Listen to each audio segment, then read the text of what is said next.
నమస్తే మిత్రులారా.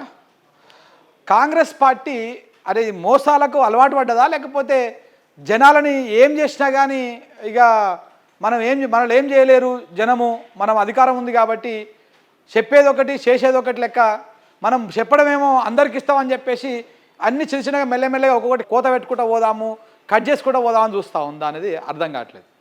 కాంగ్రెస్ అంటేనే మోసం అని చెప్పేసి ఇప్పటికే బీఆర్ఎస్ పార్టీ, బీజేపీ పార్టీ, ప్రతిపక్ష పార్టీలు ఆరోపిస్తూ ఉన్నాయి. ప్రజల నుంచి కూడా అలాంటి అభిప్రాయమే వస్తూ ఉంది. ఇవాళ లేటెస్ట్గా ఇవాళ జరిగినటువంటి అప్డేట్ చూస్తూ ఉంటే నిజంగానే కాంగ్రెస్ పార్టీ అంటేనే మోసం అంటేనే కాంగ్రెస్ పార్టీ అన్నటువంటి అభిప్రాయం వస్తూ ఉన్నది. ఎందుకు ఈ మాట చెప్తా ఉన్నాం అంటే, జనవరి 26 తారీఖుతోని చాలా పథకాలను ముడిపెట్టిర్రు ఈ కాంగ్రెస్ ప్రభుత్వం, రేవంత్ రెడ్డి ప్రభుత్వం. ఇప్పుడు అన్నీ కూడా ఏ పథకం ఉన్నా కానీ దాంతో 6 నుంచే ఇస్తాము, 26 తారీఖు నుంచి ఇస్తామని చెప్పారు. ఇవాళ లేటెస్ట్గా జరిగినటువంటి ఒక సమీక్షా సమావేశంలో ప్రభుత్వం ఒక డిసైడ్ చేసింది. ఇప్పుడు అందరికీ ఇప్పుడు గ్రామ సభలు జరుగుతూ ఉన్నాయి కదా, ఆ గ్రామ సభలలో అప్లికేషన్లు, రేషన్ కార్డు అప్లికేషన్లు, ఇందిరమ్మ ఇండ్ల అప్లికేషన్లు, ఇప్పుడు కొత్తగా మళ్ళీ రైతు భరోసాకు అప్లికేషన్లు, ఈ అప్లికేషన్ దుకాణం నడుస్తూనే ఉన్నది. ఈ మొత్తం వ్యవహారంలో ఇప్పుడు వచ్చినటువంటి లేటెస్ట్ అప్డేట్ ఏంటంటే, రేపటి నుంచి 26 తారీఖు జనవరి నుంచి మండలంలో ఒక ఊరికి మాత్రమే పైలట్ ప్రాజెక్ట్ కింద తీసుకొని ఈ పథకాలు ఇస్తాము అని చెప్తా ఉన్నారు. ఏం పథకాలు అవి? ఇందిరమ్మ ఇండ్లు. ఈ ఇందిరమ్మ ఇండ్లు అనేటువంటి పథకము ఒక మండలంలో దాదాపు 10 నుంచి 15 గ్రామాలు ఉంటాయి. ఆ 10 నుంచి 15 గ్రామాలలో ఒక గ్రామాన్ని సెలెక్ట్ చేసుకుంటే ఆ గ్రామంలో మాత్రమే ఈ ఇందిరమ్మ ఇండ్లు అనేటువంటి కార్యక్రమాన్ని స్టార్ట్ చేస్తారంట. ఆత్మీయ భరోసా అంటే భూమి లేనటువంటి రైతులకు 12,000 ఇస్తామని చెప్పారు కదా, ఆ కార్యక్రమాన్ని కూడా మండలంలో ఉన్నటువంటి ఒక గ్రామానికి మాత్రమే పైలట్ ప్రాజెక్ట్ కింద సెలెక్ట్ చేసి రైతు భరోసా ఇస్తారంట.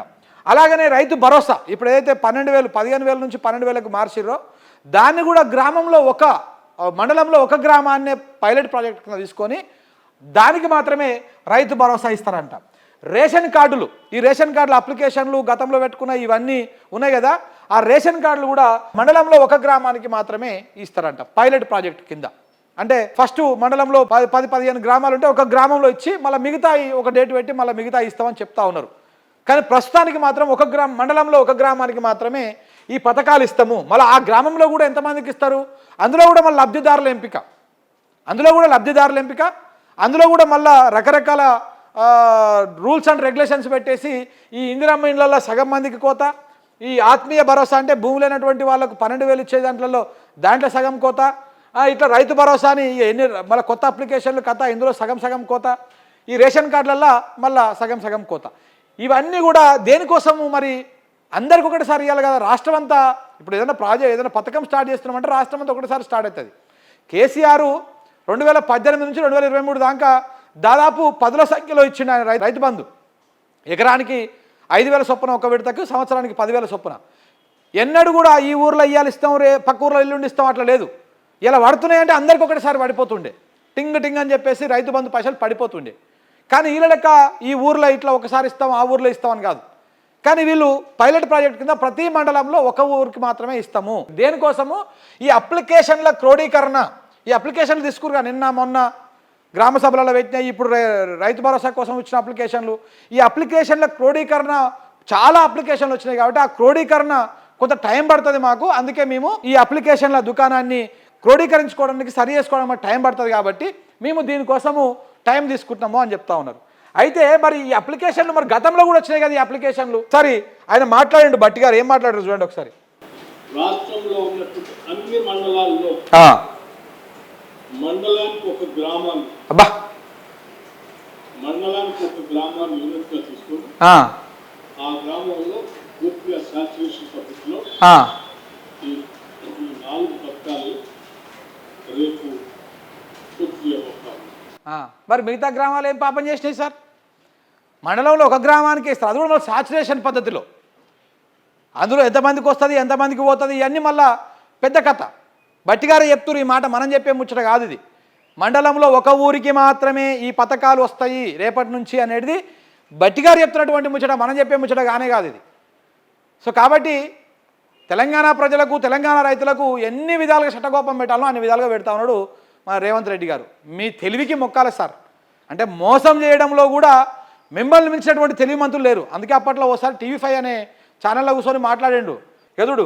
అప్పట్లో చెప్పిండి నాకు యదుడు ప్రజలు మోసం చేశారు అనుకోవాలా? అంటే ఇంకా అందరం పార్ట్ అండ్ పార్ట్స్ ప్రజలు మాతో మోసం చేస్తేనే నమ్ముతారు. మేము నిజం చెప్తే నమ్మే పరిస్థితి ప్రజలు లేరు. ఇప్పుడు మా కంపల్సరీ ఇప్పుడు మేము గెలవాలనుకుంటున్నాం. రేవంత్ రెడ్డి గారు ఏం చెప్పినా అట్లా రేపు మొదలు మనం ఎన్ని విధాలుగా మోసపోతారో మేము అన్ని విధాలుగా మోసం చేయాలి. ప్రజలు మోసపోతానికి రెడీగా ఉన్నప్పుడు మనం మోసం చేస్తే తప్పేంది అన్నాడు ఎవరు? ఇదే రేవంత్ రెడ్డి గారు అప్పుడు టీడీపీ నాయకుని లెక్క ఉండి ఇలా గదే చేస్తా ఉన్నాడు ఈయన. అంటే మాట చెప్పింది బట్టి గారే అయినా ఈ ఆలోచన ఈ విధానం అంతా కూడా రేవంత్ రెడ్డిదే. ఎట్లెట్లా మోసం చేయాలి, ఏ విధంగా చేయాలి, అందుకే ఇంత ధీమాగా ఉన్నారు వీళ్ళు. రైతు భరోసా పైసలు వేయాలంటే రైతు బంద్ చేస్తేనే ఒక టర్ముకు 7,700 కోట్లు అవుతుంది. వీళ్ళు చెప్పిన దాని ప్రకారం ఏంటంటే 10-15 వేల కోట్లు కావాలి. మరి ఖజానాలన్నీ పైసలు లేవని చెప్తా ఉన్నారు. ఎట్లా చేస్తారు అని చెప్పేసి మనం పెద్ద క్వశ్చన్ మార్కులో ఉంటుంది ఇన్ని రోజులు. కానీ ఇప్పుడు క్లారిటీగా అర్థమైపోయింది. అంటే వీళ్ళు మోసం మాత్రమే చేస్తేందుకు రెడీగా ఉన్నారు. ఏ విధంగా మోసం చేస్తూ ఉన్నారు. వచ్చినటువంటి అప్లికేషన్లు అన్నింటినీ కూడా క్రోడీకరించి ఎలిజిబిలిటీ ఉన్నటువంటి వాళ్ళ అప్లికేషన్స్ అన్ని కూడా ఎంట్రీ చేసుకొని ఎంట్రీ అయిన తర్వాత ఎలిజిబిలిటీ వాళ్ళ క్రైటీరియా అంతా కూడా చూసుకోవాలి. అర్హత కలిగిన ప్రతి చివరి వ్యక్తి వరకు ఇవ్వాలనుకుంటే ఆలోచిస్తుంది. మేము ఈ కార్యక్రమాన్ని మీకు మొదలుపెట్టి కంటిన్యూస్గా చేసుకుంటాం. ఇవ్వండి సార్, మాట్లాడకురి. సిగ్గు అనిపిస్తుంది మీ బయటలు వినిపించాలన్నా, మీ ముఖాలు చూడాలన్నా సిగ్గు అనిపిస్తుంది మాకు. ఎన్నిసార్లు తీసుకుంటారు ఈ అప్లికేషన్లు పాడిగాను? మళ్ళీ అప్లికేషన్లు క్రోడీకరిస్తారు. అప్పట్లో తీసుకుర్రు మీరు రాగానే ప్రజాపాలన అప్లికేషన్ అని పల్లి బఠాన్లో కనపడ్డాయి రోడ్ల మీద ఎడబడతాడా. అవన్నీ ఎక్కడ పోయినాయి సార్? సంవత్సర కాలం అవుతుంది అవి తీసుకొని. ఎడబెట్టిరు ఎవరి కిరాణా షాప్కి అమ్ముకున్నారు? ఏ పల్లి బఠానీ అమ్ముకునే వాళ్ళకి అమ్ముకున్నారు మీరు? ఎటువైనా అప్లికేషన్ ఆ డాటా ఎక్కడ పోయింది? అప్పుడు పెట్టుకున్న అప్లికేషన్లే కదా ఇప్పుడు కూడా. ఇంకా అప్లికేషన్లు క్రోడీకరించుడు, ఈ ఇంచుడు ఏంది, ఈ క్రోడీకరణలు ఏంది, ఈ అప్లికేషన్ దుకాణం ఏంది? అసలు మీకు ఇచ్చే ఉద్దేశం ఉందా లేదా? ఊరికే లేదు మేము మా చేత కానే కాదు, కేసీఆర్ లెక్క మేము రైతు బంధు ఇయ్యము, పింఛన్ ఇయ్యము, ఈ ఇండ్లు ఇయ్యము, ఏమి ఇయ్యము, మంచిగా దొబ్బి తింటాము, మా క్యాబినెట్ మంత్రులు తింటాము, మా కాంగ్రెస్ వాళ్ళు తింటామని చెప్తే అయిపోతుంది కదా. ఊరికే ఈ లొల్లి అంత ఎందుకు? ఇస్తామని చెప్పుర్రు ప్రాపర్గా, లేకపోతే మొత్తానికి ఎగ్గొడతామని చెప్పుర్రి. అది చెప్పకుండా మళ్ళీ ఈ బయట్లు, ఈ కథలు, ఈ జనాలకు చెప్పుడు నిజంగా చాలా సిగ్గనిపిస్తుంది. మీ గురించి 10 సార్లు ఇట్లా మాట్లాడడం కూడా. సో తెలంగాణ ప్రజలారా అర్థం చేసుకోండి. ఏడుకొండలవాడ, వెంకటరమణ, గోయిందా గోయిందా అని మనం ఎట్టయితే అనుకుంటామో, ఇక అటనే ఈ 6 గ్యారంటీలు, ఈ 13 హామీలు, ఈ ఇచ్చేటువంటి రైతు భరోసాలు, ఇందిరామిండ్లు ఇవేవి కూడా మీ దానికి వచ్చేటివి కావు. ఇవి మీ దానికి వచ్చేటివి కాదు. వీళ్ళు రోజు ఒక లిటికేషన్ పెడుతూనే ఉంటారు. ఇట్లా రోజు ఒక దుకాణం చెప్తూనే ఉంటారు. ఈ లెక్క ప్రకారము మండలానికి ఒక ఊరు అన్నారు. ఈ ఒక ఊర్లో చేసేసి మళ్ళీ వారం 10 రోజులు గ్యాప్ తీసుకుంటారు. మా తర్వాత ఇంకొక ఊరు అంటారు. మళ్ళీ ఒక ఊర్లో ఈ 4 పథకాలను తూతూ మంత్రంగా అమలు చేసేసి మళ్ళీ ఓ 10 రోజులు గ్యాప్ తీసుకుంటారు. ఓ నెల 2 నెలలు దీని మీద టైంపాస్ చేస్తారు. తర్వాత అయిపోయింది అని చేతులు దులుపుకుంటారు. రైతు రుణమాఫీ ఎట్లా చేతులు దులుపుకున్నారు? ఏ విధంగా చేతులు దులుపుకున్నారు?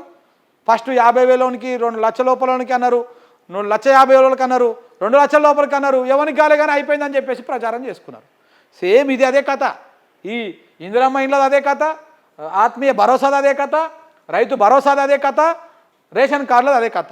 ఈ మొత్తంగా మోసపోయేది ఎవరు? ప్రధానంగా రైతులు, మహిళలు, రైతులు, కొత్తగా పెళ్లిళ్ళు చేసుకొని రేషన్ కార్డు కోసం చూస్తున్నటువంటి వాళ్ళు. అందరి నోట్ల మట్టి కొట్టిండు రేవంత్ రెడ్డి ప్రభుత్వం. సో కాబట్టి మండలానికి ఒక్క ఊరికే వస్తుందంటే ఆ ఊరిలో కూడా మరి ఎంతెంత మందికి వస్తుంది, ఏ రకంగా వస్తుంది, అందులో మళ్ళీ ఎలిజిబిలిటీలు, ఈ అప్లికేషన్లు చూసే వరకు పుణ్యకాలం గడిచిపోతుంది. ఇప్పటికీ 7.5 అయిపోయింది. ఇంకా 2 ఏళ్ళు 3 ఏళ్ళు అయిపోతే ఇలా దుకాణం ఓడిచిపోతుంది. వీళ్ళు అధికారాన్ని అయిపోగొట్టుకుంటారు, దోసుకున్న కాడ దోసుకుంటారు. మనం మాత్రం గంగా కలిసిపోతాం.